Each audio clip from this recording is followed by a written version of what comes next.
Have you ever rehearsed an argument in your head with someone who wasn't even there? Or found yourself lying in bed, starring in a movie that only exists inside your mind, complete with dialogue, emotion, and a plot that feels almost too real? If that sounds familiar, you're not alone. And today, we're going to find out exactly what's happening inside your brain when you do this. Welcome back. Today's topic is something millions of people experience every single day, but almost nobody talks about. We're diving into the psychology of people who imagine fake scenarios, what drives it, what it reveals about you, and when it crosses the line from harmless to harmful. What is mental simulation, and why do we do it? Psychologists call this mental simulation. It's your brain's way of rehearsing life before it actually happens. Picture this: you've got a tough conversation coming up at work. Your mind starts running through it. What you'll say, what they'll reply, how it ends.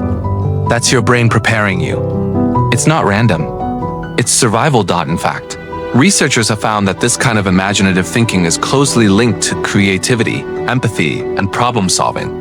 Every great invention, every novel ever written started with someone asking, what if? So no, imagining scenarios isn't a flaw. It's one of the most uniquely human things you can do when it becomes a trap. Maladaptive daydreaming, but here's where things get interesting and a little complicated. For some people, this doesn't stop at a few minutes of idle thinking. Hours disappear. Meals get skipped. Real conversations feel like interruptions to a world that only exists in their head. Psychology has a name for this: maladaptive daydreaming. People who experience this describe elaborate, almost cinematic inner worlds with recurring characters, storylines, and emotional depth that rivals real life. They know it isn't real, but they can't stop. And that's exactly what separates this from hallucination or psychosis. Full awareness, zero control. The most common trigger? Music. One song can launch an entire alternate reality inside someone's head. Where does it come from? The roots, though. What causes this pattern to develop in the first place? Research consistently points to one major factor: early emotional pain. Children who grew up in environments filled with loneliness, neglect, bullying, or unpredictability often retreated into their imagination as a coping mechanism. Inside their mind, they were safe. They were understood. They were the hero. That strategy worked as a child. But the brain doesn't always get the memo that things have changed. This pattern is also strongly linked to anxiety, ADHD, OCD, and PTSD conditions where the brain is either flooded with worry or desperately searching for a sense of control. Imagining scenarios gives that control, even if it's completely fictional. What's actually happening in the brain? Here's the part that blows most people's minds. When you vividly imagine a scenario, your brain doesn't fully distinguish it from reality. Your body responds as if it's real. Imagine something exciting and dopamine fires.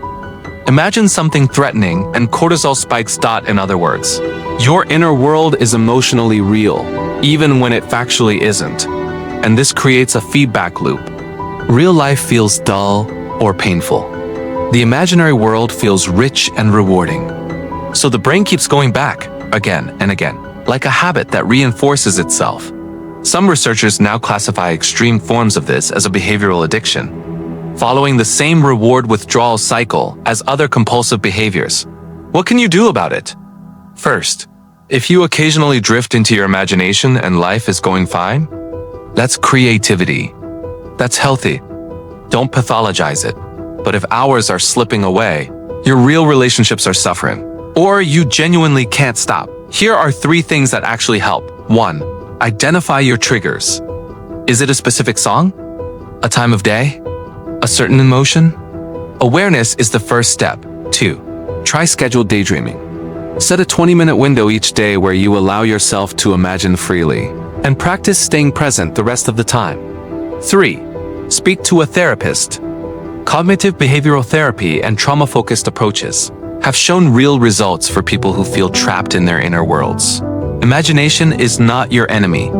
It's one of your greatest gifts, but a gift that pulls you away from your actual life, from real people, real moments, real growth, stops being a gift and starts being a cage. If this video made you think of someone, share it with them. And if it made you think of yourself, that's worth paying attention to. Take care of yourself. I'll see you in the next one.